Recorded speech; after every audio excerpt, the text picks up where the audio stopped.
there, YouTube. It's me, John Avenger, once again, and welcome to another sci-fi month. Let me fix my hat a little bit. Yeah, there we go. And yes, I did get a haircut. Nice, clean shaven head. I love to have that.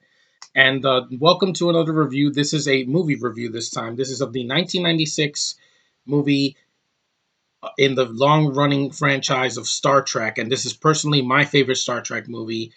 I saw this like last year and I was blown away and I was like, wow, I have to have this. And I'm basically spoiling a DVD that I bought recently, and that is the best of the next generation films, Star Trek First Contact. This movie is awesome. Resistance is futile. Yeah, I cannot resist how awesome this movie is. I saw this on cable about a year ago because I wanted to get into the Star Trek film since I've seen all the Star Wars movies. There's still other Star Trek movies I need to see, but I love this film. I think this is a really awesome movie. The score in this movie,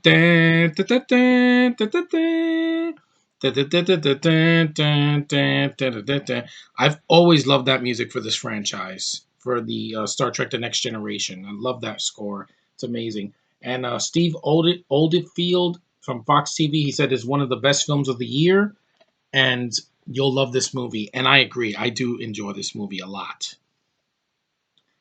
Let me say this right now. This I prefer over The Force Awakens because this is much shorter. It's 111 minutes. It's long, but it's not 3 hours. It's not 2 hours. Smaller budget. The film has I think it has like a 50 or $60 million budget or something like that. The money's on the screen. There's a lot of great practical effects. There's some early CG work and from the mid 90s, but it looks great. I love the visuals in this movie. The cast is stellar. You got Jean-Luc Picard, played by the always great Patrick Stewart. You got Brent Spiner as Data. You have Jonathan Frakes, who directed this movie, and this kicks the crap out of Insurrection, which I hated that movie. But this is the best of the Next Generation films. He did a good job acting and directing this. LeVar Burton, I remember him from Reading Rainbow as a kid. Love that show, and seeing him, here, I really enjoy him. You got Michael Dorn, and Alfred Woodard and James Cromwell from the Babe films, Alice Krieg, and music by Jerry Goldsmith, who I love his music. I wish he was still around.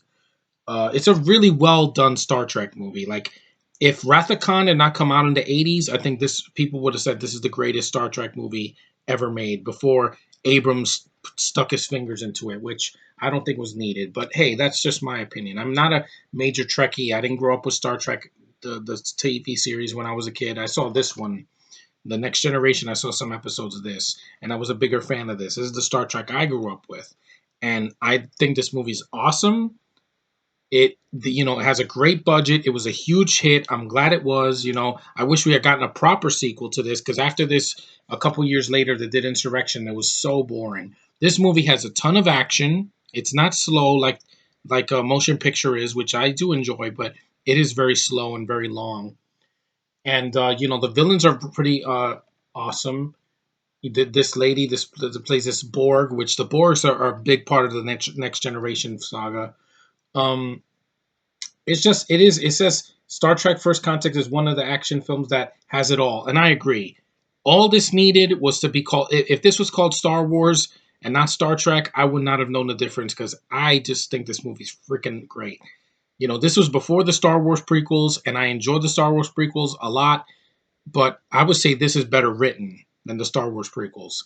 And it's not as insulting to me as The Force Awakens was, only because it did a lot of things right. Like, they always say that the best Star Trek movies are the even numbers, and this is the even numbers. This is the eighth movie, and I love this movie. I need to see this movie again with, a bowl of popcorn and just some water and just enjoy it on the big TV because, man, this movie did a lot right. And it's a sci-fi action movie, and that's pretty much my favorite genre that there is. You put a lot of action in a sci-fi movie, and I'm in geek heaven. I really am. And it's just really well acted, really well directed. I wish Jonathan Frakes had not done Insurrection and just, stuck to acting in that. And just, who wrote the movie? Brannon Braga and Ronald D. Moore. These guys know how to do a Star Trek movie right. These guys wrote a really good script. I think it's very witty. It has some humorous moments, so it's not too dark. And it's really a lot of fun. That's all I can say. This is a fun movie, and I have passion for this movie because I didn't see this in '96. I was 11 when it came out, but I would have loved to have seen this in the theater. If I saw the Next Generation show all the way through, and then I saw this movie, I would have just jizzed my pants. I would have been like, "Wow, that's awesome!" But I'm glad I got it on DVD 20 years later. It's a movie that's held up. If you see the effects in this movie, you're gonna say, "Wow, this movie has doesn't have $100 or $200 million budget, and it looks fantastic." This movie, the money's on the screen, and I love every second I'm there in space and see a space epic that works. And I think this is one of the best sci-fi movies I've ever seen. From that's not called Star Wars or the Avengers or something. It's really good, and I think this is an awesome Star Trek movie. For a guy that's not a Trekkie, this movie is bad ass, and I can't say that enough.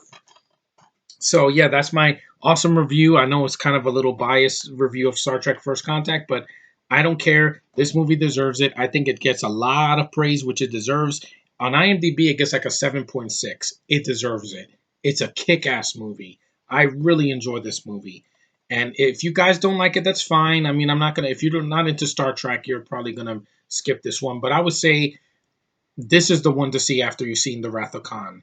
If you don't want to see them in order, you should see Wrath of Khan and then go right to this. You can skip three, which I do like, and four I haven't seen yet, five I haven't seen yet, six I haven't seen yet. Generations I heard was terrible because they kill off Captain Kirk, which is stupid. But here they ignore that movie and they just go right for the action. They said, let's make an awesome sci-fi action movie, and it delivered in spades.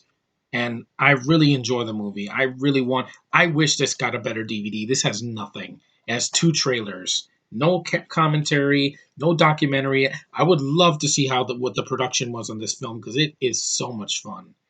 And you know the great critical reception it got and the great box office. I'm so glad it did. This is one of those movies. 20 years later, yeah, Independence Day Resurgence, you can kiss this movie's ass. You know why? This is a sequel too, and it's better than your piece of crap. Yeah, my friend Sean said that. Yeah, that movie. Yeah, killing off Bill Pullman, killing off Vivica Fox characters I liked in the first movie. Fuck you, Resurgence. I'd rather see this. This is PG-13 done right, and it doesn't piss me off. So anyway, that's my ultra. Praise for Star Trek First Contact. It's an awesome movie, and I will say that to the very end. So thanks for watching. Thanks for liking, subscribing, and commenting. You guys are awesome. Thanks for sticking by me this month with Sci-Fi Month. It was very rough because I reviewed a lot of movies and one cartoon. And well, I did as best I could. July is stay tuned for that. It's going to be movies from the 2000s. I couldn't review this because it was '96, but stay tuned for that. And I got a lot more in store for this channel. So stay tuned, guys. Later.